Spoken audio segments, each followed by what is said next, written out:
नमस्ते, मैं हूं पंकज गुप्ता। सलाम ज़िंदगी की सीरीज़ में हम आपको ऐसे लोगों की कहानियों से रूबरू करवाते हैं जिन्होंने शून्य से शिखर तक का सफ़र तय किया है। तो चलिए मिलते हैं हमारी आज की मेहमान से, जिनका नाम है रितु सिंह। रितु सिंह दिल्ली में पैदा हुई। शुरुआती बचपन बहुत मुश्किल भरा रहा। फिर रितु सलाम बालक ट्रस्ट में आई और अपनी पढ़ाई शुरू की। आगे चलकर रितु ने पर्ल एकेडमी से फैशन डिजाइनिंग का कोर्स किया। आज रितु एक उभरती हुई टेक्सटाइल आर्टिस्ट हैं।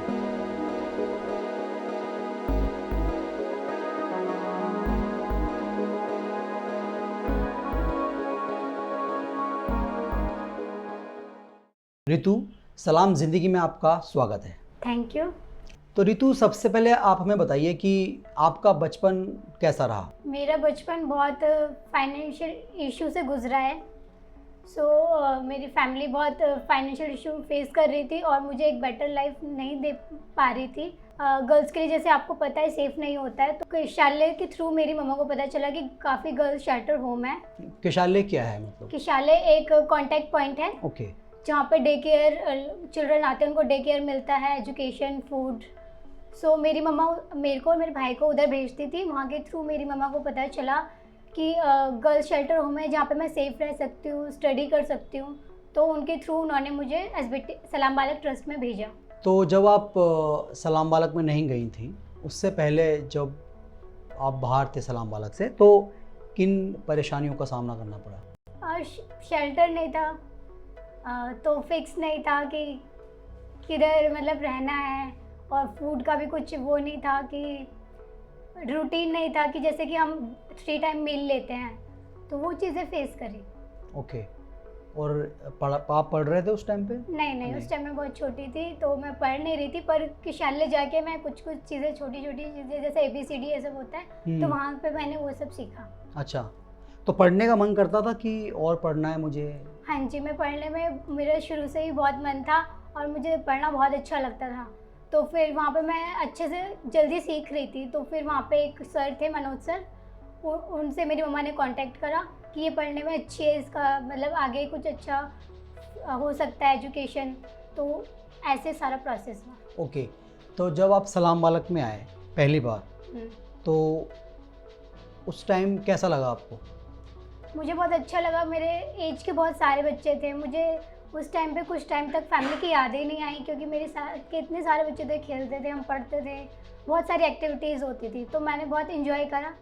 अच्छा, कोई ख़ास पल याद है आपको उस टाइम का? कोई ख़ास मेमोरी आपकी? मैं बहुत सारी चीज़ों में ये था कि मेरे लिए उधर बहुत सारी वैरायटी थी, तो इस वजह से मैंने उधर मेसी उस टाइम फैमिली को इतना मिस ही नहीं करा, जैसे कि छोटे बच्चे मिस करते हैं फैमिली से अलग होते ही।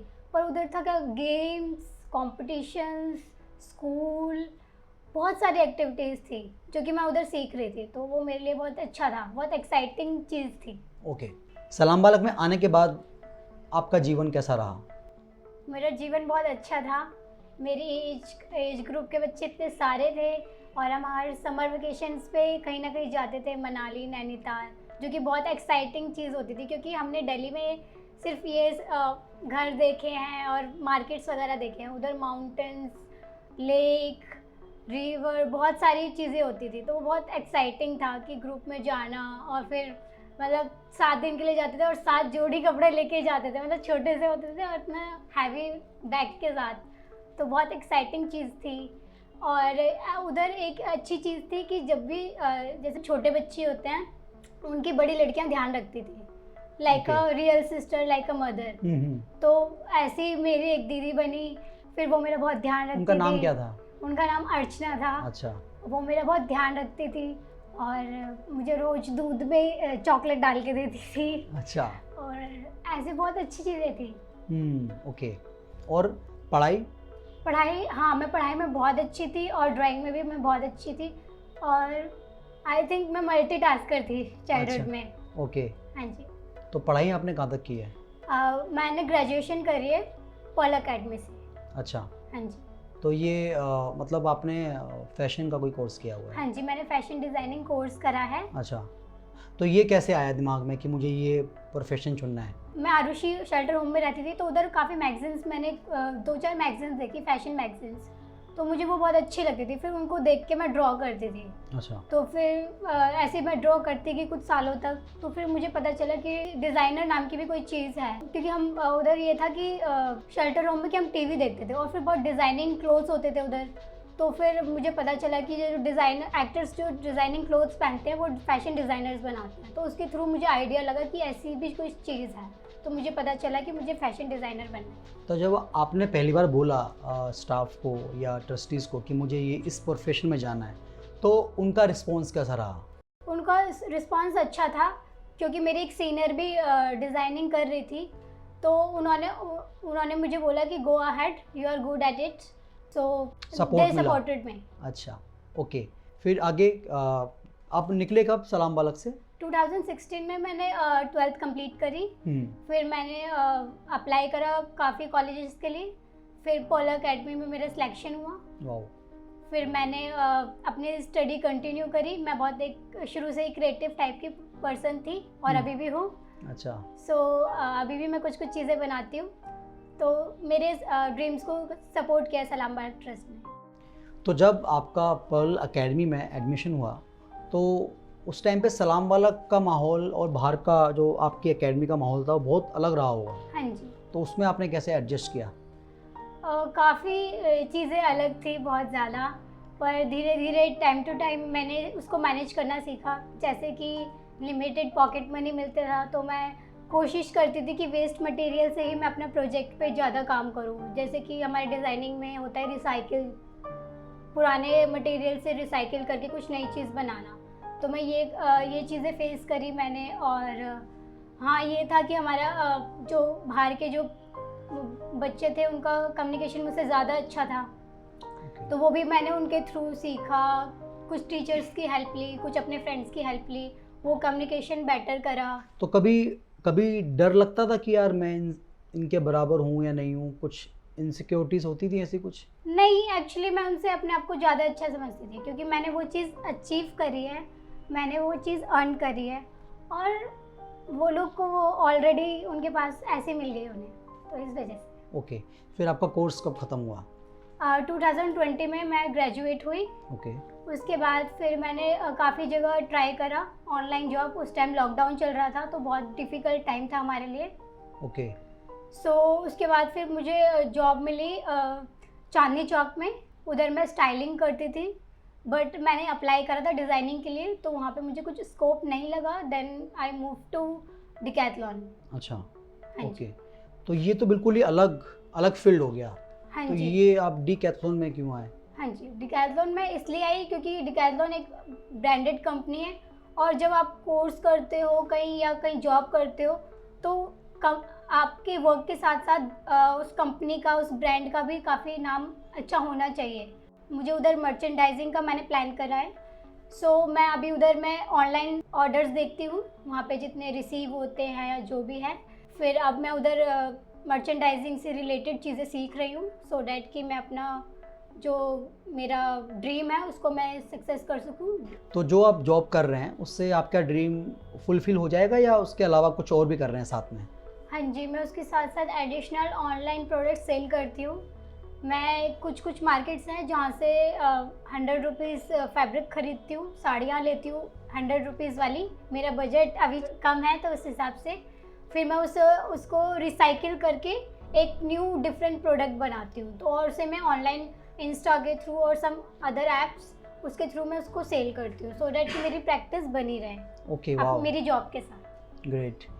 अच्छा, अब मैं आपसे ये जानना चाहता हूँ कि हम सबकी लाइफ में कुछ ना कुछ चैलेंजेस रहते हैं, तो आपकी लाइफ में अभी तक हाँ जी। क्या क्या चैलेंजेस रहे? हाँ जी, एसबीटी में जब हम रहे हैं तो बहुत अच्छे से हमारा ध्यान रखा गया है, तब पता नहीं चला कि क्या क्या चैलेंजेस होते हैं बाहर भी।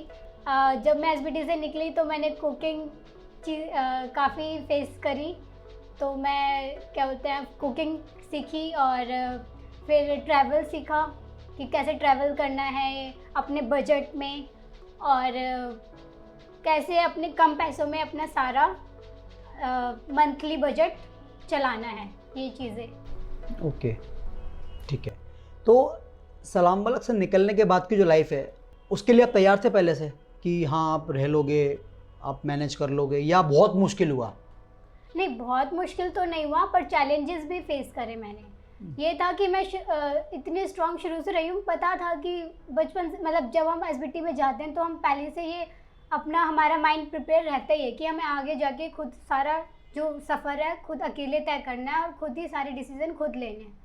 तो वो मेंटली प्रिपेयर थे, पर कुछ चीज़ें जो न्यू थी, जैसे कि हम एसबीटी से बाहर निकले तो काफ़ी चीज़ें नहीं थी हमें, मतलब एसबीटी में सब कुछ, जैसे मैंने बोला कि हमें अब नहीं पता रहता था कि हमारी फ़ीस कितनी जा रही है, या हमें जो खाना मिल रहा है उसका क्या बोलते हैं कितना बजट है, या क्या है चीज़ें, या हमारी जितना भी लाइफस्टाइल है उस पर कितना खर्चा लग रहा है, या कितने एसबीटी स्ट्रगल कर रहा है उस चीज़ के लिए।